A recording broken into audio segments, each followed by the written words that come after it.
IP university session 2025 के application form release हो चुके हैं। अब ये application form UG and PG दोनों ही कोर्सेज के लिए हुए हैं। काफी अलग अलग कोर्सेज है तो स्टूडेंट्स कंफ्यूज रहते हैं कि मेरे कोर्स के लिए अलग एप्लीकेशन फॉर्म आएगा या फिर मेरा कोई अलग प्रोसेस है या नहीं है। देखिए ऐसा नहीं है, बेसिक स्टेप सबके सेम होते हैं। तो आज की इस वीडियो में सारे के सारे बेसिक स्टेप्स कवर करूंगा जिससे आप लोग अपने पर्टिकुलर कोर्स का एप्लीकेशन फॉर्म आसानी से भर लेंगे। इसके अलावा अगर आपको कोई प्रॉब्लम आ रही है एप्लीकेशन फॉर्म फिल करने में तो सामने दिए गए नंबर पर आप लोग हमसे हेल्प ले सकते हैं। आप बस IPUCT फॉर्म लिख देना या फिर IPU यूनिवर्सिटी फॉर्म लिख देना, हम आपको इसके लिए गाइडेंस प्रोवाइड कर देंगे। चलिए आगे बढ़ते हैं। तो देखिए यह है आईपी यूनिवर्सिटी का एप्लीकेशन फॉर्म सेशन 2025 के लिए और इस बार कुछ चेंजेस आए हैं। पहले आप लोगों की एप्लीकेशन फॉर्म की जो फीस हुआ करती थी वो 1500 रुपए की हुआ करती थी। अब क्या है कि 1500 रुपए प्लस 1000 रुपए 2500 रुपए की एप्लीकेशन फॉर्म है, यानी कि इसी फॉर्म से आपकी काउंसलिंग की भी रजिस्ट्रेशन हो जाएगी और साथ में आपकी एप्लीकेशन फॉर्म की रजिस्ट्रेशन भी हो जाएगी। यहाँ पे आप अगर अप्लाई कर रहे हैं NLT के बेसिस पे यानी कि MBA कैट के लिए, MCA निमसेट के लिए, तो भी आपको रजिस्ट्रेशन करना होगा। LLB वाले स्टूडेंट को क्लैट के बेसिस पे भी रजिस्ट्रेशन करना होगा। बीटेक के अंदर JEE मेंस वाले स्टूडेंट्स को भी रजिस्ट्रेशन करना पड़ेगा। यानी यूजी कोर्सेज के अंदर BBA, BCA, BCom और जिनका भी एंट्रेंस एग्जाम कंडक्ट हो रहा है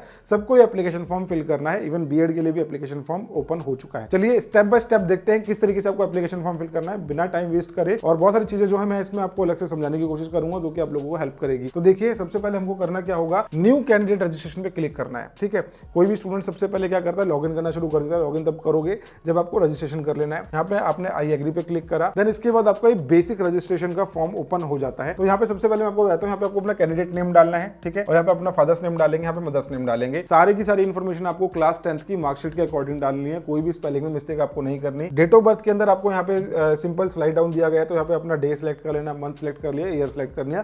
क्लास 10th की डिटेल्स के अकॉर्डिंग सारी चीजें आपको यहाँ पे मेंशन करनी है। जेंडर यहाँ पे आप अपना सेलेक्ट कर लोगे। देन उसके बाद आपको यहाँ पे अपना मोबाइल नंबर डालना है, ईमेल आईडी डालनी है और वैलिड ईमेल आईडी डालनी है, ताकि आप लोग कल को अपना पासवर्ड फॉरवर्ड कर जाओ तो वहाँ पे आपको रिकवरी मिल जाएगी। मोबाइल नंबर भी आपके पास होना चाहिए, क्योंकि कई बार क्या होता है आपके पास डेडलाइंस को लेकर कभी कभी यूनिवर्सिटी मैसेज करती है, तो ये सारी इन्फॉर्मेशन भी आपको मिल जाएगी। अल्फा न्यूमेरिक आपको पासवर्ड बनाना है। अल्फा न्यूमेरिक के अंदर आप कुछ भी कर सकते हैं। एक पहले आपने कैपिटल लिया है, देन स्मॉल ले लोगे। ठीक है, तो ये एडमिन 1 2 3 3 नंबर आपके हो गए। उसके बाद कोई सिंबल लगाना चाहते हैं, डॉलर लगाना चाहते हैं, तो इस तरीके से आप लोगों का अल्फा न्यूमेरिकल पासवर्ड बन जाता है। आप अपने नाम का भी बना सकते हैं, कोई भी चीज आप अपने यूज कर सकते हैं। मेक श्योर कि आप इसको अच्छे से फॉर्म फिल कर लेंगे।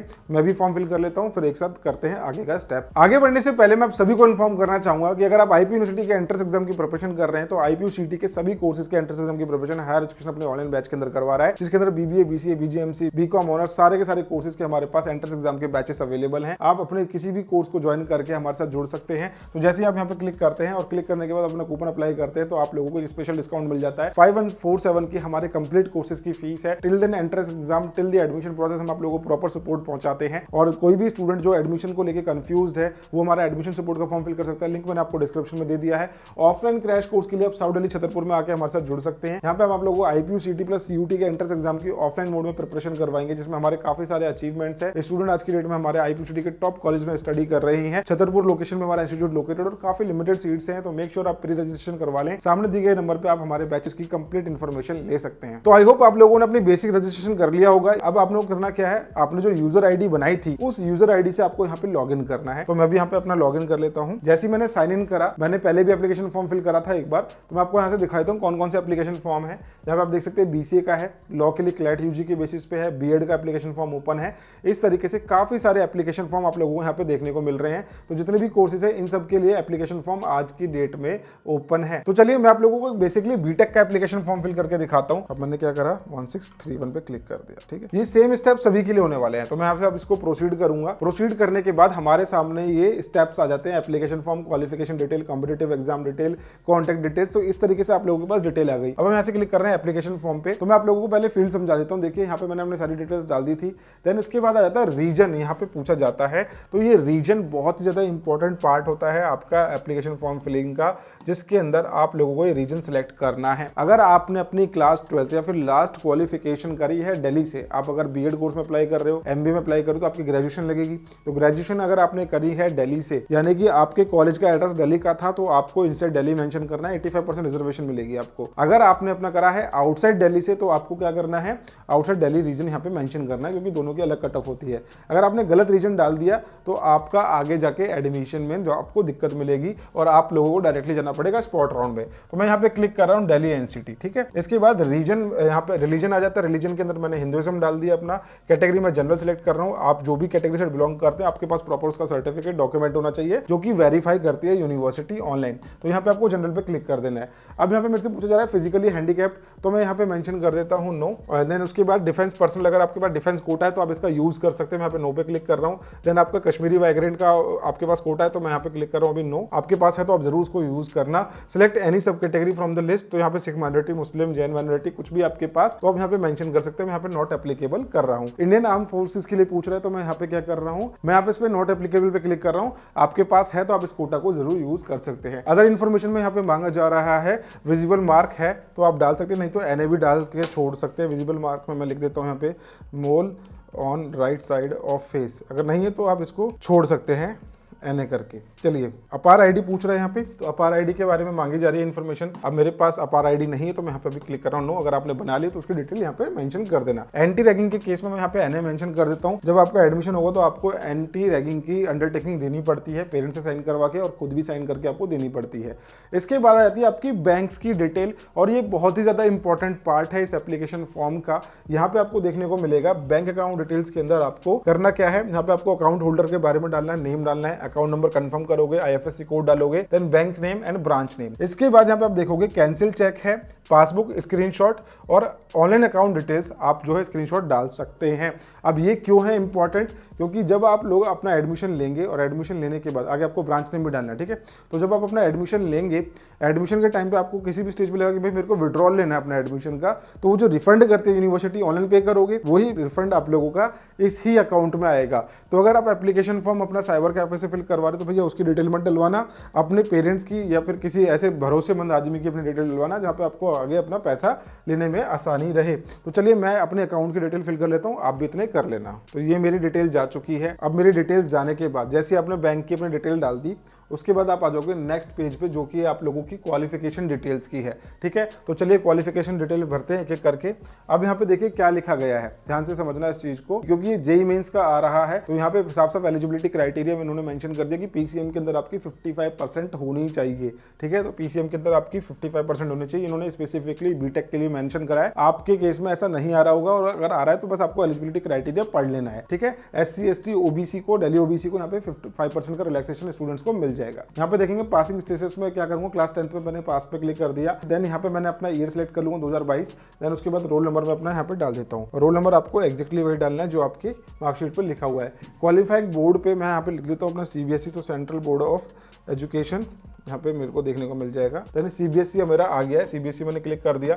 इंस्टीट्यूट नेम आपको स्कूल का एड्रेस डाल देना, मैं यहाँ पे XYZ डाल देता हूँ अभी। देन रिजल्ट मोड क्या है, परसेंटेज। क्लास 10th के 5 सब्जेक्ट आपको सिलेक्ट कर लेने हैं, उसके 500 बन जाएंगे। अगर 6 है तो 6 का 600 बन जाएंगे। ऑप्टेंड मार्क्स जितने भी है तो उस हिसाब से अपनी परसेंटेज को कैलकुलेट कर देगा। चलिए अब बात करते हैं क्लास 12th के बारे में। तो क्लास 12th में क्या बोला गया है, क्लास 12th की इन्फॉर्मेशन में यहाँ पे 2 आपके पास जो है ऑप्शन आएंगे, एक आएगा अपीयरिंग का और एक आएगा पास्ट का। तो मैं यहाँ पे क्लिक कर देता हूँ अपीयरिंग पे। तो मेरे से जो है पासिंग ईयर 2025 मांग लेगा, ठीक है। यहाँ पे मैंने 2025 कर दिया। देन मैं अपना यहाँ पे रोल नंबर डाल दूंगा क्लास 12th का। बोर्ड यूनिवर्सिटी में अगेन मैं यहाँ पे सेंट्रल बोर्ड ऑफ एजुकेशन डाल देता हूँ। तो अब यहाँ पे मेरा इंस्टीट्यूट नेम मांगा जा रहा है, तो इंस्टीट्यूट पे मैं डाल देता हूँ अपना XYZ। आपको अपने स्कूल का नाम मेंशन करना है और यहाँ से आप सेव एंड नेक्स्ट करके प्रोसीड कर सकते हैं। सेम केस अगर मैं यहाँ पे पास्ट पे क्लिक करता तो मेरे से सारी की सारी इन्फॉर्मेशन नीचे की मांगी जाती। तो मैं अभी क्या कर रहा हूँ, सेव एंड नेक्स्ट पे क्लिक कर रहा हूँ और यहाँ से मैं नेक्स्ट पेज पे चला जाऊंगा। अब देखिए यहाँ पे आप लोग अगर अपना एप्लीकेशन फॉर्म फिल करना चाहते हैं तो आपके पास 2 ऑप्शन है। अगर आपने पेपर 1 दिया है तो आप अपनी डिटेल डाल देंगे, और नहीं दिया है तो आप क्या करेंगे, सेव एंड नेक्स्ट पे क्लिक कर दोगे, ठीक है। सेव एंड नेक्स्ट पे मैं क्लिक करूंगा तो मेरी नेक्स्ट डिटेल पे मैं आ जाऊंगा। अब यहाँ पे मैं अगर वापस जाता हूं, अगर आप सेशन 2 के बेसिस पे अप्लाई करोगे और अभी आपने सेशन 2 अटेंड नहीं करा है तो आप लोग इसका जस्ट अपना एप्लीकेशन फॉर्म फिल करके आगे बढ़ सकते हैं। At the time of counselling आपसे वो चीजें जो है मांग ली जाएगी, ठीक है। तो अगर मैं अभी क्या करता हूँ, पेपर 1 की मैंने अगर दिया है तो पेपर 1 की मैं अपनी डिटेल डाल दूंगा, जेईई मेंस का एप्लीकेशन नंबर डाल दूंगा, एग्जाम ईयर डाल दूंगा और यहाँ पे मैं अपना CRL मेंशन कर दूंगा। अब काफी सारे स्टूडेंट यहाँ पे कंफ्यूज रहते हैं कि भैया बीटेक का एप्लीकेशन फॉर्म फिल करेंगे तो बीटेक के लिए मेरे को तो भैया IPCT क्यों नहीं हो रहा, तो एंट्रेंस एग्जाम नहीं होता, जेईई मेंस के बेसिस पे ही एडमिशन जो है स्टूडेंट को यहाँ पे मिल जाता है। चलिए मैं यहाँ से सेव एंड नेक्स्ट पे क्लिक कर देता हूँ और आगे बढ़ जाते हैं। अब ये जो व्यू कॉम्पिटिटिव एग्जाम डिटेल की बात करें तो ये सिर्फ और सिर्फ जेईई मेंस वाले स्टूडेंट्स के लिए, जो बाकी स्टूडेंट एप्लीकेशन फॉर्म फिल कर रहे हैं उनके लिए नहीं है। आपसे ये कॉम्पिटिटिव एग्जाम की डिटेल नहीं मांगी जाएगी। अब अपना एड्रेस मेंशन कर देता हूँ। तो ये मेरा एड्रेस यहाँ पे पहले से भरा हुआ आ गया है जो मैंने डाला था। अब मैं यहाँ पे क्या करूंगा, सेव नेक्स्ट पे क्लिक कर दूंगा और आप भी same as correspondence address use कर सकते हो, नहीं तो आप अपनी बिल्कुल न्यू इन्फॉर्मेशन डाल सकते हैं। ठीक है, तो अब यहाँ पे आप देखेंगे फोटोग्राफ आ जाएगा। फोटोग्राफ में यहाँ पे मैंने पहले अपलोड कर दिया था और सिग्नेचर भी मैंने, डेट ऑफ बर्थ सर्टिफिकेट भी मैंने पहले ही अपलोड कर दिया था। आपको यहाँ पे क्या करना है, क्लास 10th की मार्कशीट अपलोड कर देनी है। क्लास 10th का पासिंग सर्टिफिकेट आप जो है अपना अपलोड कर देंगे, फोटोग्राफ को अपना अपलोड कर देंगे, सिग्नेचर और क्वालिफाई एग्जाम मार्कशीट आपको यहाँ पे अपलोड करनी पड़ेगी। जो स्टूडेंट जो है अपीयरिंग कर रहे हैं, ठीक है, अपीयरिंग कर रहे हैं, उनका जो लास्ट उनके पास एकेडमिक रिकॉर्ड पड़ा हुआ है, रिजल्ट डिक्लेयर है मार्कशीट पे, वो अपना अपलोड कर देंगे। और जिन स्टूडेंट्स के पास यानी कि क्लास 11th की अपनी इंफॉर्मेशन डाल देंगे, जिन स्टूडेंट्स के पास अपना क्लास 12th पासिंग कर दिया वो अपनी पासिंग की डिटेल्स डाल देंगे। ठीक है, तो इस तरीके से आपको अपने इन्फॉर्मेशन डालनी पड़ेगी। अब यहाँ पे आप लोगों से डॉक्यूमेंट नंबर भी मांगा जाता है, तो डॉक्यूमेंट नंबर आप लोगों की मार्कशीट पे ही मेंशन होता है। मैं आपको दिखा देता हूँ। तो आपकी मार्कशीट पे कुछ इस तरीके का नंबर यहाँ पे आपको देखने को मिल रहा होगा, ये आपका डॉक्यूमेंट नंबर होता है। तो ये आपको अपने जो है, जब आप अपना एप्लीकेशन फॉर्म फिल कर रहे होंगे तो यहाँ पे आपको DOB सर्टिफिकेट के सामने डॉक्यूमेंट नंबर आता है, तो उसका सीरियल नंबर आपको ये डाल देना है। उसके बाद आपको यहाँ पे अपना क्लास 11th की मार्कशीट की डिटेल डाल देनी है, अगर आपने अपीयरिंग डाला है, या फिर जो भी आपके पास लास्ट रिटेल डिक्लेयर्ड है मार्कशीट का, वो आपको यहाँ पे मेंशन कर देना है। तो मैंने अपने डॉक्यूमेंट्स को अपलोड कर दिया है। उसके बाद मेरे से प्रीव्यू करने को बोलता है फॉर्म, तो आपको प्रीव्यू अच्छे से कर लेना है, ताकि कल को ऐसा ना हो कि भैया आप एप्लीकेशन फॉर्म सबमिट कर दो, उसके बाद आप इसको एडिट नहीं कर पाओगे। बाकी फिर आपको करेक्शन विंडो का वेट करना पड़ेगा, जो कि ऑनलाइन काउंसलिंग जब आपकी स्टार्ट होती है तभी आप करेक्शन कर पाओगे। तो मेक श्योर कि अभी आप इसको अच्छे से करके फिर सेव एंड फाइनल पे क्लिक कर लेना, अच्छे से एक बार रिव्यू कर लेना पूरे के पूरे फॉर्म को। देन उसके बाद आपको डायरेक्टली क्लिक करना है पे रजिस्ट्रेशन फीस पे। देन यहाँ पे आपको ऑनलाइन फी पेमेंट पे क्लिक करना है, पे फी पे क्लिक करोगे, 2500 रुपए की आपकी एप्लीकेशन फॉर्म की फीस लगेगी और आप लोगों का एप्लीकेशन फॉर्म फिल हो जाएगा। आई होप आप लोगों को यहाँ पे एप्लीकेशन फॉर्म फिलिंग का प्रोसेस समझ में आ गया होगा। ये मैंने बीटेक के लिए करा है, और जिन्होंने अपना कॉम्पिटेटिव एग्जाम नहीं दिया, वहाँ पे कॉम्पिटेटिव एग्जाम की डिटेल्स नहीं मांगेगा। तो आप लोगों को इस तरीके से अपना एप्लीकेशन फॉर्म फिल कर लेना, ताकि आपको कोई भी दिक्कत ना आए। आई होप ये वीडियो आप लोगों को यूजफुल लगी होगी। वीडियो यूजफुल लगी तो लाइक जरूर करना। मिलते हैं नेक्स्ट वीडियो के अंदर। Bye bye, take care, thank you so much.